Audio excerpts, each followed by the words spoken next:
గత ప్రభుత్వంలో కేటాయించిన ఇళ్ల స్థలాలపై అందరికీ ప్రభుత్వం పునర్విచారణ చేపట్టనుంది.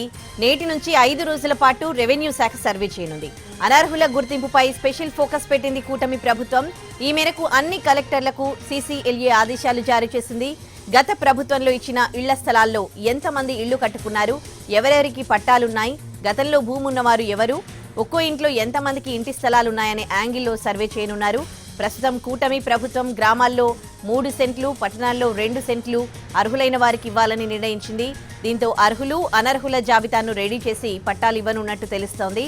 ఈ నెల 15లోగా ప్రభుత్వానికి రిపోర్ట్ ఇవ్వనుంది సీసీఎల్ఏ.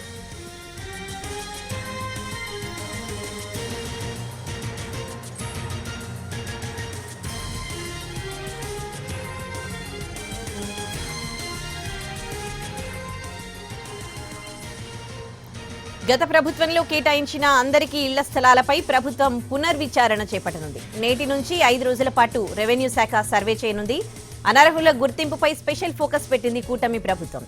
ఈ మేరకు అన్ని కలెక్టర్లకు సీసీఎల్ఏ ఆదేశాలు జారీ చేసింది.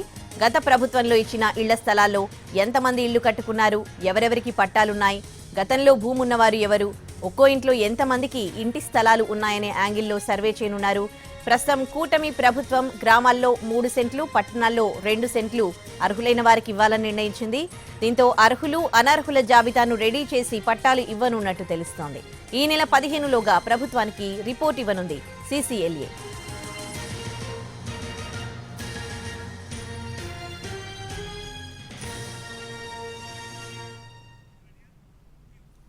గత ప్రభుత్వంలో కేటాయించిన అందరికీ ఇళ్ల స్థలాలపై ప్రభుత్వం పునర్విచారణ చేపట్టనుంది. నేటి నుంచి 5 రోజుల పాటు కూడా రెవెన్యూ శాఖ సర్వే చేయనుంది. ఇక ఇదే అంశానికి సంబంధించి పూర్తి డీటెయిల్స్ మా ప్రతినిధి ప్రసన్న ఫోన్లో అందిస్తారు. ప్రసన్న,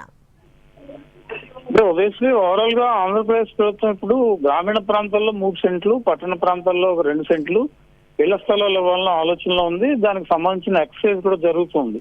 అందులో భాగంగా గత ప్రభుత్వ హయాంలో నవరత్నాలు అందరికి ఇళ్లలో భాగంగా చాలా మందికి ఇళ్ల స్థలాల పంపిణీ కార్యక్రమం జరిగింది. అయితే ఒకే కుటుంబంలో 2-3 ఇళ్ల స్థలాలు తీసుకోవటం, ఇళ్ల స్థలాలు తీసుకుని కొంతమంది ఇళ్లు కట్టుకోలేకపోవటం, వేరే వారికి ట్రాన్స్ఫర్ చేయటం, దీంతో పాటు కొన్ని అక్రమ రిజిస్ట్రేషన్లు, పట్టాలు పొందటం ఇవన్నీ కూడా జరిగాయి. ఓవరాల్ గా అనర్హులకు చాలా మంది ఇళ్ల స్థలాలు దక్కిన ఆలోచనలో ప్రస్తుత ప్రభుత్వం దీనికి సంబంధించి ఒక డీటెయిల్డ్ ఎంక్వైరీ ఒక 5 రోజుల పాటు చేయాలని నిర్ణయానికి వచ్చారు. రెవెన్యూ శాఖ ఇవాళ నుంచి 5 రోజుల పాటు చేసి 15వ తారీఖు డీటెయిల్ గా ఒక రిపోర్ట్ ఇస్తుంది. దీనికి సంబంధించి సీసీఎల్ఏ అంటే భూ పరిపాలనా శాఖ కమిషనర్ అన్ని జిల్లా కలెక్టర్లకు ఆదేశాలు ఇచ్చారు. రెవెన్యూ డిపార్ట్మెంట్ వెంటనే దీని మీద స్పందించి బీఆర్ఓలు, ఇతర తహసీల్దార్ అధికారులతో ప్రతి ఇంటికి వెళ్ళటం, ఇళ్ల స్థలాలు చెక్ చేయటం, ఆ పట్టా చెక్ చేసి గతంలో ఎప్పుడైనా భూమి తీసుకున్నారా, సొంతిల్లు ఉందా, ఐటీ రిటర్న్స్ ఏమైనా ఉన్నాయా, లేకపోతే 4 వీలర్ అలాంటి సౌకర్యాలు ఏమైనా ఉన్నాయా, అంటే దారిద్ర్య రేఖ దిగువన ఉన్న వాళ్ళకి అబోవ్ మిడిల్ క్లాస్ 2 గ్రూపులుగా విభజించి ఓవరాల్ గా అనర్హులకి ఎవరైతే పట్టాలు ఉన్నాయో అవన్నీ క్యాన్సిల్ చేసే విధంగా, అర్హులకి న్యాయం జరిగే విధంగా ప్రభుత్వం ముందుకెళ్తోంది. అందులో భాగంగా ఈ 5 రోజుల ప్రక్రియ డీటెయిల్ గా రిపోర్ట్ వచ్చిన తర్వాత మళ్ళీ గ్రామీణ ప్రాంతాల్లో 3 సెంట్లు ఇళ్ల పంపిణీ పూర్తి స్థాయిలో చేయడానికి ప్రభుత్వం రెడీ అవుతుంది. కాబట్టి ఈ నెల 15వ తారీఖు లోపు దీనికి సంబంధించిన డీటెయిల్డ్ నివేదిక ఇవ్వాలని కూడా ఆదేశాలు వెళ్ళి ప్రస్తుతం రెవెన్యూ డిపార్ట్మెంట్ దీని మీద వర్క్ చేస్తున్న పరిస్థితి అయితే మనకి కనిపిస్తూ ఉంది. Udayasri. Right Prasanna, thanks for the updates.